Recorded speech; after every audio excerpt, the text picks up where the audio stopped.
Every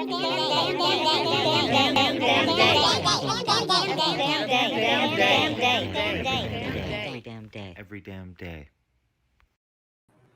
Hello, everyone. It's Jerry at the Fledge, and welcome to Season 2, Episode 10 of Every Damn Day. And I'm excited for my guest today. We've become, I think, pretty good friends really, really fast. So over the last, 6 months or something like that, and can't wait to bring her on. But before all of that, I just want to talk about a few events that we have coming up this week. Want to always remember the Refuge Recovery that's every Monday night at 6:30, and now Lansing Hoops is coming inside to hula hoop and do all the things they do with that on Monday nights. So that is radically inclusive. So anybody who wants to come learn about that, come learn about that. And then tomorrow we've got our Tech Tuesday, where we're basically setting up tables with different types of tech. For people to just come in and play with and experiment. So tomorrow we'll have 3D printers, some music producing stuff, and smart home technology for us to set up a small solution here at the Fledge. And then Thursday we've got our crypto ecosystem meeting, 12 to 2. And then Thursday night, 99 problems, but a pitch ain't one. So I'll talk about more events as we go through the week, but I'm too excited to have my guest on. So I'm going to bring my good friend Shara on. How you doing? Hi there. How's it going, Jerry? So happy to be here today. Oh, I'm glad you're able to do it. I know it's freezing outside and the work you do is tough right now. And you're down in Dansville, making it happen. Yes, and it's especially tough today because I'm not feeling well, but it is what it is, Just like you have every damn day on the show as a livestock farmer, you don't get days off. You have to feed your animals and water them no matter what. It's a different level of stewardship when you have livestock farming because, the animals don't ask to be penned up and so you have a certain really high level of responsibility for them to make sure that they're taken care of, especially in these extreme temperatures, And so, not feeling well, feeling well. It's kind of like marriage. It's like you come in and you make a commitment to your partner, no matter how you're feeling, to act in their best interest and to take care of them. And it's the same thing with the animals. It's that level of commitment that no matter how you're feeling today, that you're going to be out there. Actually, it's so funny. Another farmer, she has an orchard, came out to my farm recently, and she's like, "You need to start taking days off. Like I've scheduled days off, and you can do that in vegetables, you can do that in orchard, you cannot do that in livestock." And so, if somebody's coming to be a livestock farmer, that's something they have to be ready to know that it's intense, and animals sometimes will do things that you least expect them to do, and two, it's a daily commitment unless you can afford to pay someone to replace you in that daily commitment. Yeah, I love the word that you um, use there, steward. You're you're not the manager of the farm. I mean, there is a job called that, and you're not the leader of the animals. You are the steward of the community of all these living systems together. That's exactly it. And I think stewardship is a really different level of responsibility and commitment than a management. A manager's just doing what is needed to make sure everything is running. A steward actually cares about the members of the community and really Hmm. wants to bring out their best and to give them their best. And so I think they're both of them are caretakers, but there's a different level of responsibility and commitment with managing something just to make sure it's running efficiently, and stewardship where you actually care about all members of the ecosystem and you Yeah, want to do it well. yeah. That's I knew that about you the second I met you. Uh, Oh, let Jared. let's let's get into the story of you. What story would you like to tell us today? Well, I'm pretty simple. Um, I was born on the island of Saint Lucia. Um, Business major, finance background. First job out of college, I was a trader. Then I worked as an investment banker for large corporate banks, for Chase. Went on to become a high net worth wealth manager for Merrill Lynch. Then went on to PNC Bank for a regional manager for their private client service for a while, and then I left it all and I became a farmer. So that sounds kind of cushy. Was that, that's not every damn day, is it? Or is it? And that's not out in So the cold. I always joke that the finance world, especially trading and investment banking, kind of prepares you for that serious work ethic where every damn day you have to do something, because finance, it's no joke. It's no joke. They push you, but I have to say that coming out of college and having that kind of pressure, it kind of prepares you, and that intensity, it kind of prepares you for the intensity of livestock farming, right? Because but the difference is, like, instead of doing soul sucking work and in an environment where you're being pushed to that level of intensity because you're competing against people that have no life and have stay-at-home wives and all they care about is work, to I'm there and I want to take care of my animals and I'm doing something good and I'm making change and I'm making positive changes in the environment. I'm making positive changes for my family and I'm making positive changes for the community. That's a really different level. So the catalyst, so it's both of them are seriously intense, but the catalyst that drives you forward to that level of intensity is different. There's caring, and then there's I better do this or I'm going to lose my job kind of thing, So it sounds like one's more mechanical, if you will, and you're doing the things that you have to do to make this happen. And the other is more, maybe not as mechanical. It's you've got to react right then to, well, I guess both of them. Yeah. But both of them are reactive and take a lot of thought. When you're on the trading floor, it's, what have you done for me in the last 5 seconds? So it doesn't matter how many great trades you've done. You have to make sure that you can execute and execute well. And if you make one mistake, it could be pretty costly. And so you have to make sure you're looking at everything and you're dotting your T's and you're crossing your I's and your calculations. And you have to be able to create formulas in your head to be able to execute quickly and efficiently, right? Yeah. And if you don't do that, you're not going to do well. That's it. Like, I kind of learned to not try to predict the future. Yeah. By a trader who said something once that he could not predict the next 15 minutes, let alone the next 3 to 5 years. Like they would ask you for a bank loan or something. Absolutely. You cannot, and that's the thing, is that that's the level of intensity. You're moving from moment to moment and momentum, and you have to be able to make calculations based on the momentum that you see in that current. So you have to be observing everything that's going on and being able to look at all those factors and make a decision really quickly to execute and think of all of these different factors and how do I execute something that's going to give me the best outcome of all of the factors that I'm seeing right in this 5 seconds, right? Yeah. And so that's one of the reasons why you have to be able to make those calculations and those deductions. And so that kind of deductive reasoning kind of prepares you. It's the same thing with investment banking, right? When you're out there, things change very quickly. And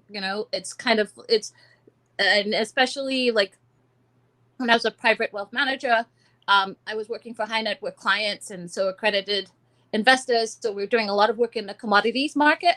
And if you talk about things that change very quickly, commodities market will change in a dime, right? And so you have to constantly, and so what it's kind of taught me is to be able to look at factors and be able to make an evaluation and be able to kind of make the next step to kind of get the best thing. And I think you have to do that in farming too.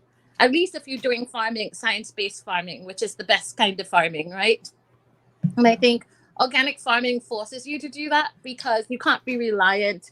You can't use the crutches of all these antibiotics and outside little tools and crutches that allow you to be able to kind of skirt through things. You have to be able to understand exactly what's going on with your soil, with your land, with your animals, observing them on a regular basis. So every time, I do head counts and welfare checks in the morning and in the night, but throughout the day, every single time that I get out there, Good morning, buddy. I'm on the phone. That's my son Dominic. You heard him, mom. Good Yeah. morning. Hi, Yeah, Dominic. I love Dominic, man. He's always made me feel super happy inside. he's an angel. I don't deserve him. I definitely don't deserve him. He's really yeah. Yeah. But what I was saying is, like, with organic farming, you have to learn your animals so well that you know what their regular behaviors are, so that if there's a change, you can evaluate whether or not that change is just because pigs have personalities and they go through life cycle changes, like you have toddler pigs. I would say that when they're in their terrible twos, oh my goodness, young piglets sometimes are like the literal worst. So they get into such hijinks, but and take sometimes a lot of management. But it's understanding that and being able to look at that behavior and say, okay, that behavior has changed. What's the reason for that? And then looking at that behavioral change, observing things like, that coat, their eye color, what their eyes look like. Are they sunken in? The color of their nose, the color of their tongue. So being able to look at those things and being able to make an evaluation, is something going on that I need to, because you have to be really proactive in organic farming, because if you're reacting, you're behind the eight ball, and it becomes kind of challenging to be able to manage things efficiently. And so there's a constant need for that. So yeah. I Like I said, I grew up in Saint Lucia. My granduncle was an environmentalist, and my grandfather died when my mom was young, and then my father died when I was young. And my granduncle kind of took me under his wing, and he recognized that I loved animals and I loved outdoors and I loved that kind of thing. And when he realized that, he kind of took me, and I was like their little mascot, like all these environmentalists and biologists and stuff like that. They liked me coming out there and met some really cool people, like environmentalists from around the world, and learned a lot of things.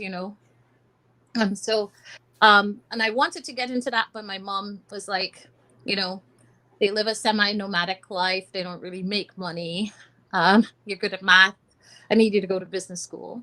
And so I went to business school, and then I did what I was doing. And then I now am farming. And I mean, it's just, I think I'm a lot happier. I mean, that being said, the intensity of doing this farming a lot of times by myself is challenging. And some days you have to make decisions, because it's not every day that it's, oh my goodness, oh, I just love to farm. It's another great day of farming. It's not always like that. And so you have to have that mindset that no matter what happens, no matter what you're feeling, I'm just moving forward. And I think you also need to see a greater purpose besides yourself, because for me, I'm the only Black livestock farmer in the state of Michigan, right? And Will you so say that again? I'm the only Black livestock farmer in the state of Michigan. I And I mean, think, that's impactful. and One. and it's crazy. It sounds crazy, but I think one of the things that it kind of illustrates is a lot of underlying factors. One, land access is a problem, and with livestock farming, you have to have land, and you have to have lots of it, and you have to have land in rural areas, and you have to have community support in rural areas for you to be able to do that. How many with Black farmers? That's super problematic with the legacy that we have in the current situation. And then I think, another thing that has also kind of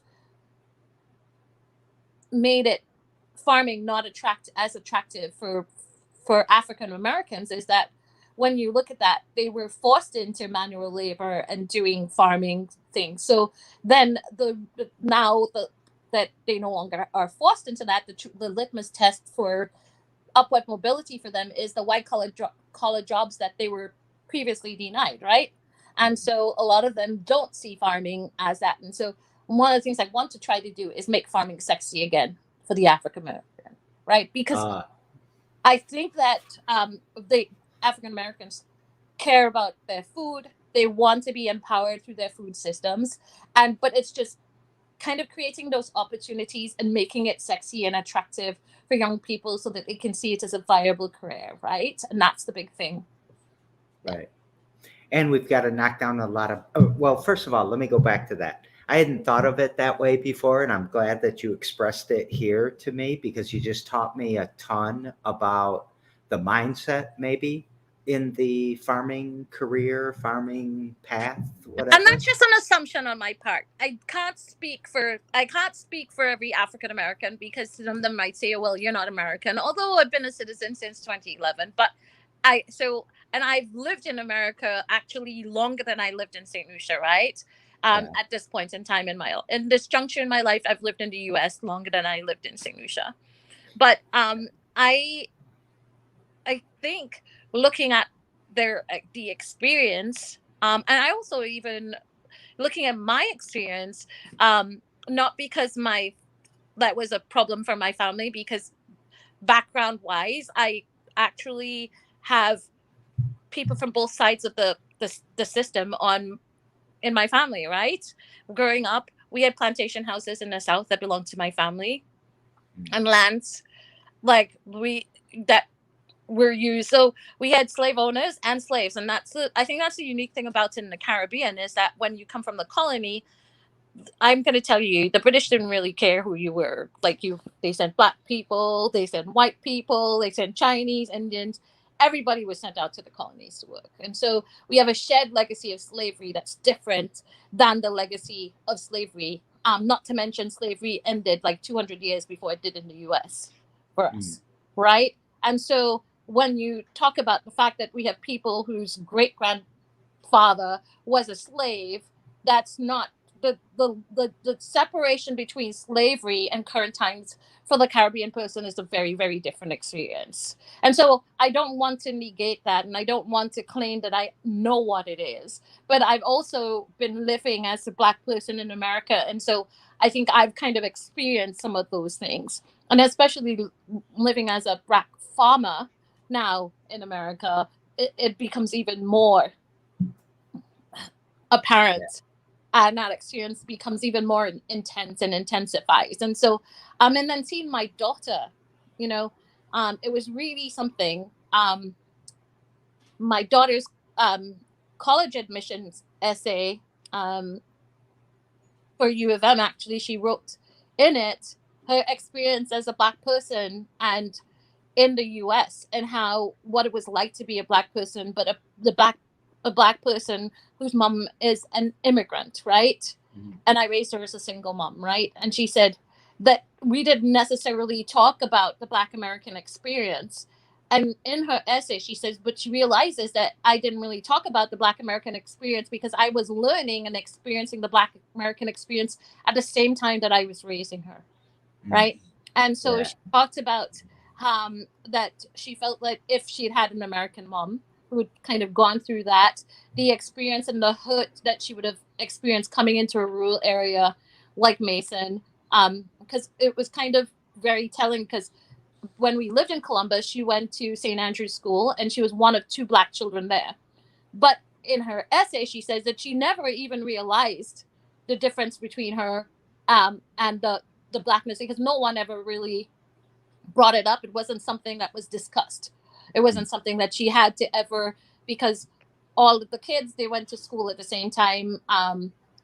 They went to school from pre-K up to 7th grade, which was when we moved to Michigan, and they all went to school together, and that was never discussed. But then when she came to Mason, she was confronted with her Blackness in a very different way than she had ever experienced in her life, and how the hurt and the damage it did to her self-esteem and her response. And so seeing that and kind of understanding from my daughter's standpoint, and I am already experiencing the Black American experience, but seeing it through my daughter's eyes and seeing some of the damage from a self-esteem standpoint, and it's very telling. So I'm so sorry about that. I mean, you always think that racism, well, people in the North try to act like racism's always in the South, and it's not. It's just really hidden up here and all of that nastiness. I'm gonna actually try to see if I can find some research on that, because I think your hypothesis you just presented is it might be true. And I'd like to see if there is some data about the hesitancy, if you would, of black people getting into farming because of the forced labor. That's a very interesting Yeah, thing I think you've said. because when somebody is forced into something, right? Whenever they're not forced into it, that thing becomes the least attractive thing for them, right? Because they're like, I don't want to do Right. that. I was forced to do that. So for them, the litmus test for their upward mobility and the change in their life is being able to access those things that were previously denied, right? And that's Right. just my thought process, and manual labor is never really, it has not always been sexy ever. People see farmers as not necessarily a wonderful thing, and educated and understanding, and there's a complete disconnect to that, because I can tell you that I know that a lot of the farmers, especially in the organic movement, and I know some of them are engineers, like you have the guy at Countryman, like a lot of them have a lot of them are coming in and doing a lot of science and stuff like that, and coming from engineering backgrounds and math backgrounds and things like that, and are coming into farming as a second career. I've seen that evolution happening. Not to say that the farmer has been doing it forever and knows the soil. They've had an education on the land. That's different. I think sometimes the education on the land, we tend to kind of discredit it in favor of the education in the classroom, and I don't necessarily think that that's a fair like I don't think that's a fair discrediting, because I think that there's a lot of value in both. Yeah. So that's only one obstacle, right? To getting to, how are you the only black farm or livestock farmer in Michigan? There's that. But then there's also, you had said you needed land and you needed the community support and all of the things that are not easy in the rural area. They're not easy anywhere in America, as you just pointed out, but they're also not, they're even harder in the rural spots. So it's usually a white community. Legacy land is generational wealth and equity. Will you speak Yes, to that a bit? absolutely. And one of the things that when you look at borrowing for farming, traditional banks and credit unions don't lend for farms. They don't do farm lending. So there are not many places that you can get lending for a farm, right? And the places that lend for a farm want you to have like 10 plus years or come from a legacy farm family, right? Mm-hmm. And then you even look at the USDA program, which is for beginning farmers. They want you to have 3 years of farm ownership, or 3 years of um, decision making experience on a farm. When you look at the problem and how few black farms there are in Michigan, how that policy basically excludes 99% of the applicants that it's supposed to be helping. And so when you say that the aim of your policy is to make a change, but your policy and your rules make that change almost impossible, you have to really evaluate what are you really working for the change, or you want to have the semblance of help and none of the actual help. Because I think a lot of times people want to have the semblance of good, right? We were talking about there's doing good because it's the right thing to do, and there's doing good because you want other people to see that you are supposed to be doing good and have the perception of your goodness, but not have the actual goodness, right? And that's one of the things we were talking Yeah. about. What were you going to say? Well, I think it's something called like value blasting or something like that, where people just, they love the press release that they're doing this program, but then there's never another press release of how a black farmer opens a new farm or how a black farmer gets this success story because of the program. But that first press release makes them all look good and feel good, and they can reference it from time to time. The Absolutely. photo op. semblance of good with none of the follow-up and none of the action. And that's the thing. It's that where are the evaluations and the assessments to determine whether or not the actual good is happening. And we were talking about that with vulnerable people, right? It's not just because, like, please. Hello? Did I lose you? Jerry, I don't know if I lost you. You're frozen. Jerry? Hello? Jerry?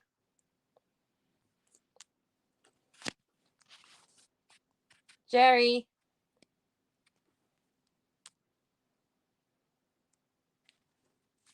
Hello?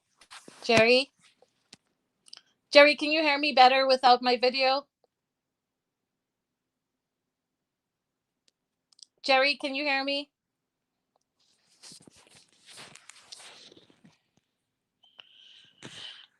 Jerry?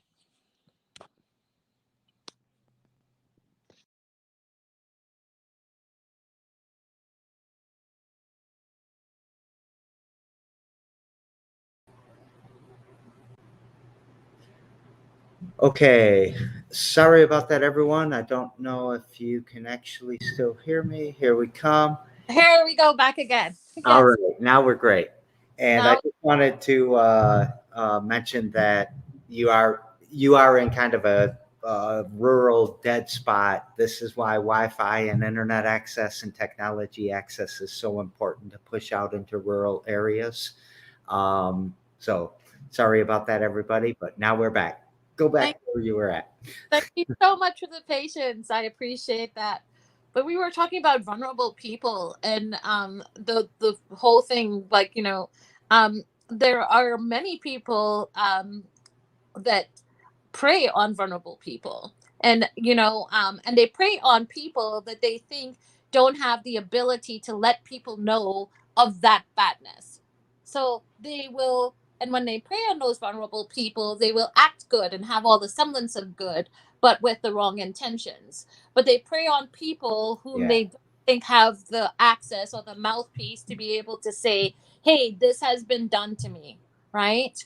And I've experienced that multiple times. When I moved here, like I said, a really good solid friend network. And as a migrant, it's hard to build those networks because you don't have natural systems of net support because you don't have family here, right? Especially as a first generation migrant, you don't have that, right? And then you Right. come, I came here and my ex-husband didn't have many friends, and I was building up a farm and working full time and supporting him, and did not really have the time to be able to go out there and make friends and build a network. Now with everything, as things are starting to settle, I've been able to build a pretty good solid support system, and I think if things happened the way they did before, the outcome would have been different, right? Because I have a support system. Right. But because would his family and him been willing to do the things that they did to me if they knew that someone was going to hold them accountable? They wouldn't, right? And that's what vulnerable people, the problem. And the same situation I had with the rental, where we had nowhere to go, right? This realtor came in and pretended that she was my friend and she wanted to help me get out into a situation, put me in a situation, a really bad situation. My friends had to come out and, you know, clean up feces with me in barns for me to bring my animals and bring my things in. And there were damages. And they waited until we were in the house to say, hey, you know what? We need you to sign this. And I questioned it and said, hey, you know, the things aren't really done. And they're like, oh, no, this is just a formality. We know that there are damages. We won't hold you to it. But if you don't sign it, you have to leave. And I have my family. I have 2 children, including a special needs child that has had so many issues from moving around from place to place. And of course, my daughter, even though she's a normal child, still had problems from moving and bouncing from place to place. We have nowhere to go. It's winter, right? And I have my animals. And so I signed it. And then, lo and behold, they go ahead and hold me accountable for those things, knowing that I didn't cause those damages. And then Michigan law, of course, doesn't protect the renters. So I didn't know that if you didn't leave a forwarding address, even if they have your phone number and they have ways to contact you, they're not required to contact you. And if you don't provide a forwarding address within 60 days, you have forfeited your security deposit. Yeah, So they cut my that security is deposit and so horrible. is that I didn't cause. Right now, would these people have done that if I was someone that they saw had a support system, just like my ex-in-laws? They wouldn't have done that, right? Right. And that's one of those things I always say to my Yeah. daughter. Hey, to her, so you keep going.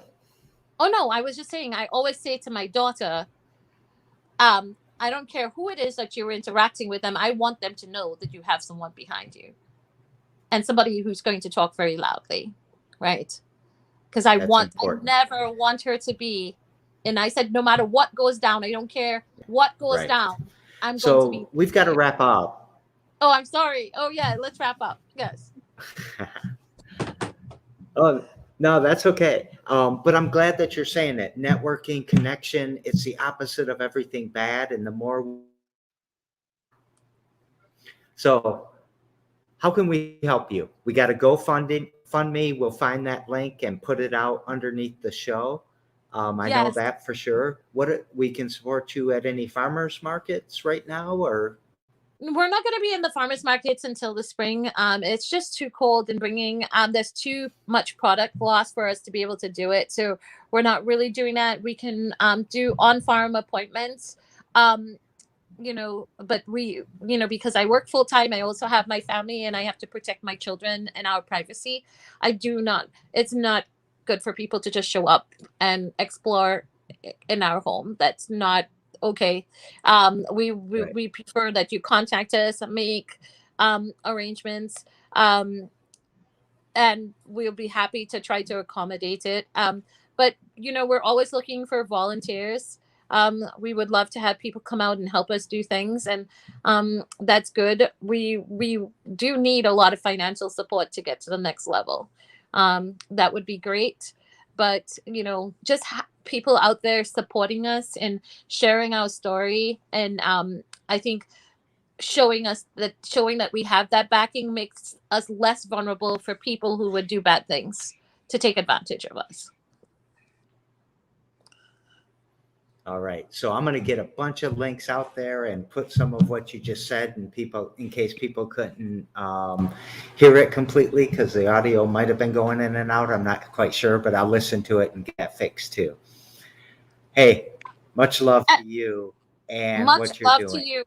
One last thing I wanted to say is, if anybody has any shipping container contacts that they can get me, I need some 40-foot high cube shipping containers.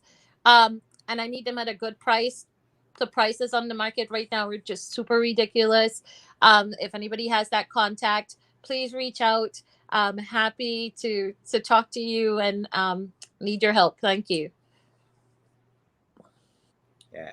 Shipping containers are the critical point here. That's like the next thing that if you have that, a lot breaks open for you. So we'll get all of that out there. Shara, thank you so very much for taking the time with us today. And we will see everybody tomorrow on another episode of Every Damn Day. See y'all. Bye. Everyone, bye, Shara. All right.